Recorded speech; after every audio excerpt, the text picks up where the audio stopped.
We're in Cologne, I'm in a Ferris wheel, and this is one of Germany's most well-known Christmas markets. Come with us as we eat our way to this glorious city. In this video, it's greasy, it's sloppy, it's 850 calories in one little roll. We're eating absolutely anything we can get our hands on at the Cologne Christmas Markets in Germany. But first, let me explain. Last time on our 3-part Germany Christmas market tour, we took on Essen's Christmas markets. I just got shouted at for filming B-roll. We took on Germany's wild Christmas market creations. When in Germany, you have to get a big German sausage all up inside you. This is mine. Now we're leaving Essen and heading to Cologne, one of the biggest Christmas markets in Bundesland. We just arrived in Cologne, one of Germany's most famous Christmas markets. Let's go find some food. Germans are known for their unique and assorted styles of Christmas market food. That is what today is all about as we try to actually eat ourselves to death. Each year, these markets bring in nearly 5 million visitors. Now that's a lot of hungry mouths to feed. Luckily, that's fatty, rich, very deep flavour. These markets that are spread out through the entire city are home to hundreds of different street food vendors. To begin, how could we walk past the vegan signs flashing in front of our eyes as soon as we walked in? Here, the familiar Himalayan momo is reinvented as a traditional German, body-warming and heartfelt snack. First, you start by steaming the momos until they're tender and delicate. Next, you plate that up into a large round container. And finally, you pour over heartwarming Indian curry and top with coriander. It's a momo Christmas. So I found vegan momos, the first thing I saw as soon as we entered the market. So let's give it a try. With a soup. Oh my god, I love this. I think it's very hearty, very salty as well, and I think it's mostly curry flavor. Some of Germany's existing Christmas markets traced their origins as far back as the 15th and 16th centuries. Cologne was relatively late on the scene, with the first markets being at Nikolai Mark in 1820. 65 years later, the mass of stands and craziness of the rowdy markets had grown too much for the authorities and the market was banned. Next on this heart attack inducing tour is Handbrot, a classic German market staple. Really excited for this one. This is Handbrot, which I think directly translates to hand bread, and you can see why. That is bread in my hand. It's melty cheese, it's ham, crammed into a roll, baked in the oven. You can see that they bake it just behind them. They pull it out, piping hot, melty cheese, slice it up, serve it to you on a little hand roll. I fucking cannot wait for this.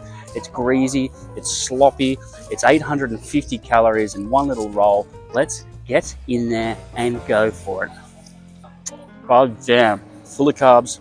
Just finally little chopped up bits of ham. The bread is soft, it's tender. It's a bit like Australian damper for my Aussie homes. That is a really nice snack. Probably one of my favourite things I've tried at the markets so far. Let's see what else there is around the corner. This next dish isn't a dish at all. In fact, it's a steamy, boozy cup of joe. First, fill a cup with steaming hot glue wine. Next, adorn it with a cute little hedgehog spine. Cover it in even more booze and then set fire to that bad boy and boom, you are ready to get this market started. Ooh!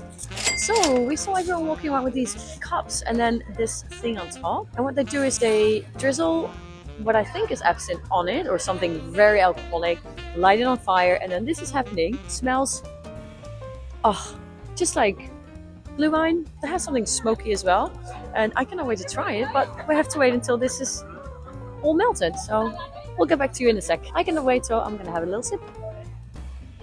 Oh my god, no, it's super hot. Okay, let's give it a try. It's still very hot, I think. Yum. It's a lot fruitier than a normal blue wine and sweeter, but that makes sense because we just dropped a whole cube of sugar in there. I love it. Tell me you should give it a try as well. I still have to drive to Dusseldorf, so just little baby sips for me. Yeah, it's got an intense punchiness of red wine, blue wine, or spiced Christmas wine. You might have a different name for it in whatever country you're watching this from. The sugar, quite nice because I think they use cheap red wine quite often with these drinks.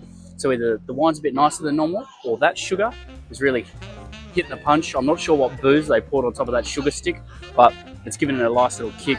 I can feel my heart slowly warming up. Now this next dish might not be German, but my god was it unique and was it one of the highlights of the trip. Have a look at this. Super excited for this one. This is one of the more unique ones we've seen so far. This is oxtail with dumplings. The dumplings appear just to be big potato balls, sort of like an American style dumpling, I suppose. Let's hope this is fucking good, because it was one of the more expensive ones at €14.50. Tender beef or oxtail.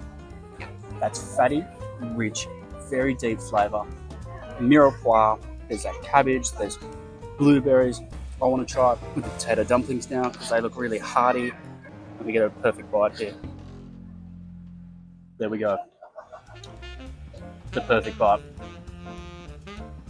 That cabbage adds some acidity to cut through the richness of that fatty oxtail, and that potato is hearty, soft, chewy, nice dish, and a very pleasant surprise after a lot of the same stores. Hey everyone, thank you so much for watching.